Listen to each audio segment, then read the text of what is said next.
போகுது அப்படின்னா, அந்த உடம்பால் துன்பத்தை தாங்குறாங்க அப்படிங்கிறது தான். கர்மாவை கழிக்கிறாங்க அப்படிங்கிறது தானே.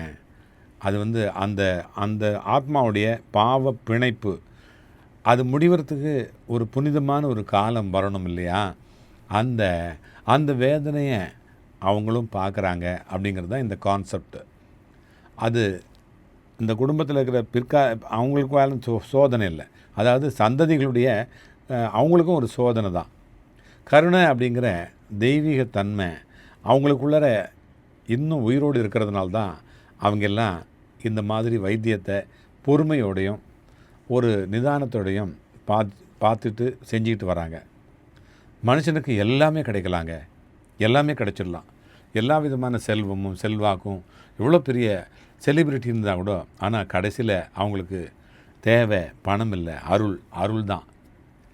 நீங்கள் இன்றைக்கி அந்த மாதிரி இருக்கவங்களுக்கு நீங்கள் ஒரு உதவி செஞ்சீங்க அப்படின்னா அவங்கள நீங்கள் கவனிச்சிங்கன்னா பாபா நம்மளை கவனிக்கிறாங்க அப்படின்னு அர்த்தம். இதை விட பெரிய யாகம் ஒன்றுமே இல்லை. அந்த மாதிரி உடம்பு சரியில்லாதவங்களை நம்ம கவனித்தோம்னா நம்மளை இந்த பிரபஞ்சமும் இந்த பஞ்சபூத சக்தியும் கவனிக்கிறது அப்படின்னு அர்த்தம். அவங்களுடைய உடல் சிதைஞ்சிருந்தாலும் அவங்களுடைய ஆன்மா சுத்தமாகும். நீங்கள் அழுது அவங்களுடைய நிம்மதி அடையணும் அப்படின்னு சொல்லும்பொழுது அந்த கண்ணீரே அவங்களுடைய கடைசி பாவத்தை, யாருக்கு அந்த நோயாளியுடைய கடைசி பாவத்தை கழுவுது அப்படின்னு தான் பொருள். சில நேரங்களில் சுத்தினவங்க சொல்லும் கொடூரமான வார்த்தைகளும் கத்தியால் குத்துறது மாதிரி தோணும். கண்டிப்பாக தோணும். சொந்தக்காரங்க, நண்பர்கள், பக்கம் இருக்கவங்க எல்லாம் இவங்களை உயிரோடு வச்சுருந்தா யாருக்கு தான் பயம், யாருக்கு தான் பயன், என்ன பிரயோஜனம்? இப்படி படுத்துட்ருக்கிறது யாருக்குமே சுகம் இல்லையே, இவங்க திரும்பி சுகமாயிட்டு வருவாங்களா, அதை நம்பி இவங்க இவ்வளோ செலவு பண்ணுறாங்களே, அந்த மாதிரிலாம் சொல்லுவாங்க. நம்ம செலவு நம்ம பண்ணுறோம். இந்த சோதனை, இதுதான் சோதனை. இது மனசு கல்லாகும். அதுக்கு முன்னாடி சுத்தியால் அடிக்கிற ஒரு மண்டையில் அடிக்கிற ஒரு அடி மாதிரி அது. அந்த அடி மோசமானது. அந்த அடியாவது குறைஞ்சபட்சம் அந்த வயதானவங்களை, உடல் நலம் இல்லாமல் துன்பத்தில் தவிக்கிறவங்கள மீண்டும் வர வைக்காதா அப்படிங்கிற ஒரு ஆதங்கம்தான்.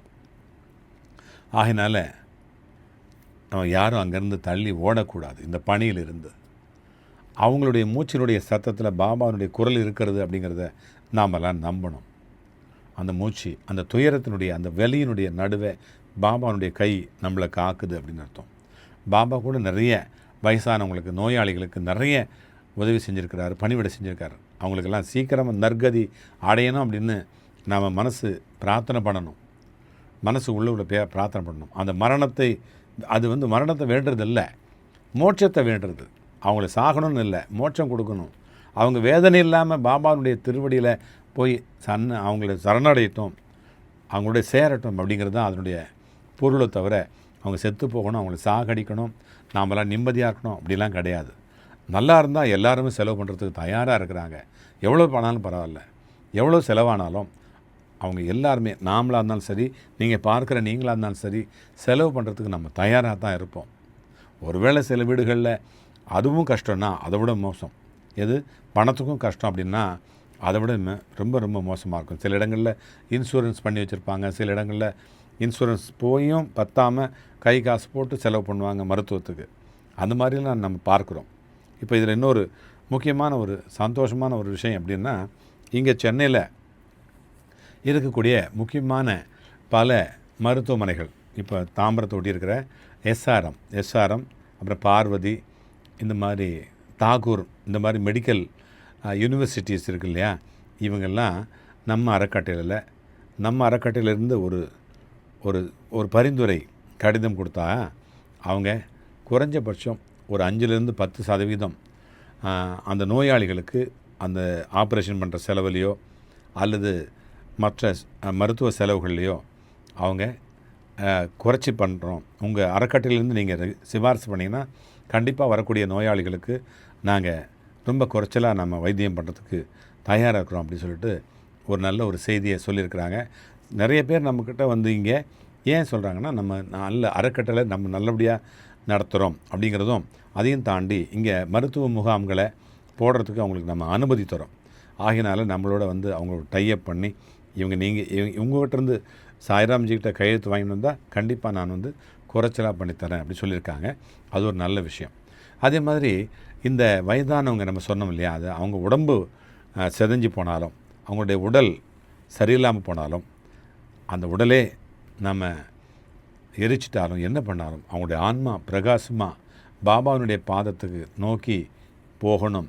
அந்த நேரத்தில் அப்பா சாயப்பா நீ அருகாமையில் இருக்கணும், இல்லையா அப்படிங்கிறதுல எல்லளவும் ஐயம் இல்லை. நாம் நினைக்கிற ஒவ்வொரு சாய்ராம், ஒவ்வொரு சாய்ராம், ஓம் சாய்ராம் சொல்லக்கூடிய ஒவ்வொரு மந்திரமும், ஒவ்வொரு சச்சரித்திரம் படிக்கிற ஒரு பக்கமும் அவங்களுக்கு வழிகாட்டியாக ஒரு விளக்காக சொர்க்கத்துக்கு போய் சேர்க்கக்கூடிய ஒரு நல்லதொரு வழிகாட்டியாக அமையும் அப்படிங்கிறதுல நிச்சயம் சந்தேகம் இல்லை. அவங்களுடைய கடைசி நாட்களில் அப்பாவே சாயப்பாவே அவங்களுடைய கண்களில் இருந்து வழிகாட்டணும். அவங்களுடைய மூச்சு சாயநாமம் சொல்லி கேட்டு புனிதமாக அவங்களுக்கு வழி துணையாக எப்போவுமே சொர்க்கத்துக்கு வழி துணையாக இருப்பார். அவங்களுடைய வாழ்க்கையினுடைய பெரிய பாக்கியம் அப்பாவுடைய பேரை எப்பவும் நம்ம பக்கத்துலேருந்து சொல்லிக்கிட்டு இருக்கிறது, சச்சரித்திரத்தை படிச்சுக்கிட்டே இருக்கிறது. பாபா நம்மகிட்ட சொல்கிறார், கண்டிப்பாக சொல்கிறார், பிள்ளையே அவங்க நிம்மதி அடைகிற அந்த நேரம் நெருங்கி கொண்டிருக்கிறது, அவங்க நிம்மதி அடையக்கூடிய நேரம் நெருங்கிக்கிட்டு இருக்குது. உன்னுடைய மனசு அமைதியாக இருக்கட்டும். அவங்க எல்லாம் பாபானுடைய திருவடி ஒளியில் ஒன்றிணைந்து சேரட்டும். அவங்களுடைய ஆன்மா உன்னுடைய குடும்பத்துக்கே பாதுகாவலராக மாறட்டும் அப்படின்னு நம்ம எல்லாம் சேர்ந்து கூட்டு பிரார்த்தனையாக பண்ணிக்கலாம். பேர் தெரியாது, ஊர் தெரியாது, எந்த நாடு தெரியாது, எந்த நாட்டில் இருப்பாங்க, வயசு கூட தெரியாது நமக்கு, சின்ன வயசு பெரிய வயசு இருக்கும். ஸோ இந்த மாதிரி நிறைய நம்ம பார்க்குறோம். இதுக்கு ஒரு பரிகாரம் நம்ம வந்து சொல்லத்துக்கு கடமைப்பட்டிருக்கோம்.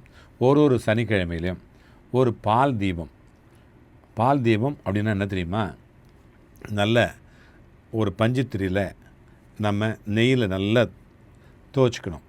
பாலை வந்து ஒரு சின்ன அகலில் போட்டு அந்த அகலுக்கு தகுந்த திரியை போட்டு அந்த திரியை நெய்யில் நல்லா துவச்சி எடுத்துக்கிட்டு பால் கொஞ்சம் ஊற்றிட்டு அந்த திரியை அதில் வச்சு நம்ம அதில் ஏற்றணும். எரியாமலாம் போகாது. மந்திரங்களை சொல்லி ஓம் சாய்ராம் மந்திரம் சொல்லி ஏற்றணும். நல்லா கும்பிட்டுக்கிட்டு வேண்டிகிட்டு ஏற்றணும். கண்டிப்பாக அது எரியும். அந்த பால் தீபம் ஏற்றுறதுக்கு முன்னாடி நம்ம அவங்க பேரை சொல்லி, யார் அந்த நோயாளியுடைய பேரை சொல்லி மெதுவாக சொல்லிவிட்டு ஏற்றணும்.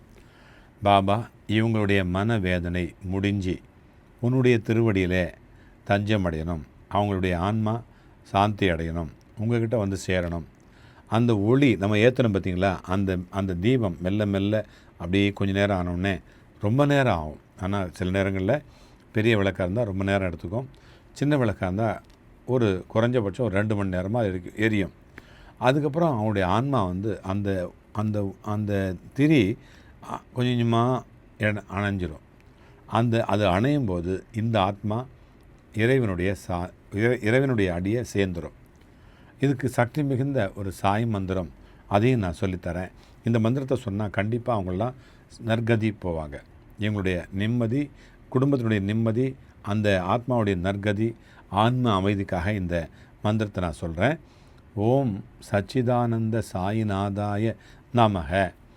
ஓம் சாந்திகாரிணே சாயிநாதாய நமக. ஓம் துக்க மோக்ஷ பிரதாய நமக. ஓம் கருணாமாய சாயிநாதாய நமக. ஓம் லோக கல்யாண சாயிநாதாய நமக. ஓம் பரமானந்த சாயிநாதாய நமக. மீண்டும் மந்திரத்தை சொல்கிறேன் பாருங்கள். நான் வந்து இதை டிஸ்கிரிப்ஷனில் தரேன், உங்களுக்கு பதிவு போடும்போது அந்த பதிவுலையும் நான் தர்றேன். ஓம் சச்சிதானந்த சாயிநாதாய நமக. ஓம் சாந்திகாரிணே சாயிநாதாய நமக. ஓம் துக்க மோக்ஷ பிரதாய நமக. ஓம் கருணாமாய சாயிநாதாய நமக. ஓம் லோக கல்யாணாய சாயிநாதாய நமக. ஓம் பரமானந்த சாயிநாதாய நமக. இதுதான் நீங்கள் சொல்லிகிட்டே இருக்கலாம். சொன்னால் பைஹார்ட் ஆகிடும், உங்கள் மனப்பாடம் ஆகிடும். அதுக்கப்புறம் நீங்கள் சொல்லிகிட்டே இருக்கலாம், கணக்கு இல்லாமல் சொல்லலாம், அது கணக்கு இல்லாமல் பலன் கிடைக்கும்.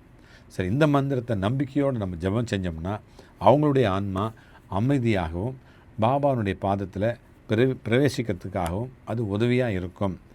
நீங்களும் உங்களுடைய குடும்பமும் அந்த கருணையினுடைய ஒளியில் நிம்மதியாக நீங்கள் வாழ முடியும்.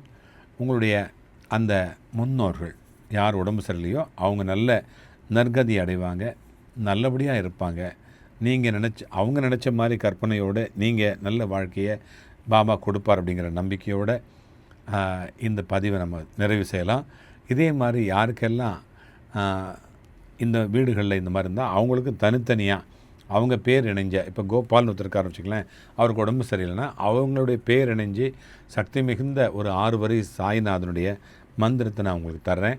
அப்போ அவங்களும் சொல்லிட்டு வரலாம். சம்டைம் நீங்கள் அந்த நோயாளி சொல்லக்கூடிய அந்த நிலையில் ஓரளவுக்கு ஆரோக்கியம் இருந்தால் அந்த நோயாளியை சொல்லிகிட்டே இருக்கலாம்.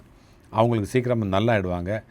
சரி, நல்லா இல்லை, நான் இந்த வேதனையை அனுபவிக்க முடியல, நான் சீக்கிரமாக எனக்கு ஒரு முடிவுக்கு வரணும் அப்படின்னு நிறைய பேர் வேண்டிக்கிறாங்க. நல்ல முடிவுக்கு வரணும், இந்த வேதனையிலேருந்து நான் சீக்கிரமாக வெளியேறணும், இந்த உடலை விட்டு என்னுடைய ஆன்மா வெளியேறணும், நான் சொர்க்கத்துக்கு போய் கண்டிப்பாக சேரணும் அப்படின்னு நினைக்கிறவங்களுக்கு தனித்தனியாக அவங்கவுங்க பேரில் நான் மந்திரத்தை கண்டிப்பாக நான் சாயப்பாட்டை கேட்டு உங்களுக்காக வேண்டி நான் மந்திரம் தரேன். இதே மாதிரி இன்றைய பதிவு இது, இன்றைய பிரார்த்தனை இது. இதே மாதிரி ஏகப்பட்ட பிரார்த்தனைகள் வருது. உங்களுடைய பிரார்த்தனைகள் எல்லாம் இந்த கீழே இருக்க கமெண்ட் பாக்ஸில் போடுங்க. அதையும் தாண்டி நேரடியாக அழைக்கணுன்னா இதில் குறிப்பிடப்பட்டிருக்கிற அந்த எண்ணுக்கு நீங்கள் என்னை அழைச்சிங்கன்னா கண்டிப்பாக பூஜை நேரம், மற்ற நேரம் ஏதாவது வண்டி ஓட்டுற நேரம் தவிர மீதி நேரத்தில் நான் கண்டிப்பாக எடுப்பேன். யாராக இருந்தாலும் எடுப்பேன். டோனர் தான் இல்லை, பெரிய பெரிய விவிஐபிங்க தான் இல்லை, மினிஸ்டர்ஸு, ஜட்ஜஸ் இந்த மாதிரிலாம் தான் இல்லை. சாதாரணமாக சாய் பக்தர்கள், உண்மையான சாய் பக்தர்கள் யாராக இருந்தாலும் எடுத்து பேசுகிறதுக்கு நான் தயாராக இருக்கிறேன். நீங்கள் கண்டிப்பாக பேசுங்க. நான் உங்களுக்கு ஒரு கைடன்ஸ் கொடுப்பேன், ப்ளஸ் மந்திரத்தையும் கொடுப்பேன். சரியா? மீண்டும் அடுத்த ஒரு நிகழ்ச்சியில் சந்திப்போம், சிந்திப்போம், செயல்படுவோம், வெற்றி பெறுவோம். வாழ்க வளமுடன், வளர்க நலமுடன். உங்கள் சாய்ராம்ஜி, வண்டலூர் வழித்துணை பாபா கூட்டு பிரார்த்தனை கோபுரத்திலிருந்து. ஜெய் சாய்ராம்.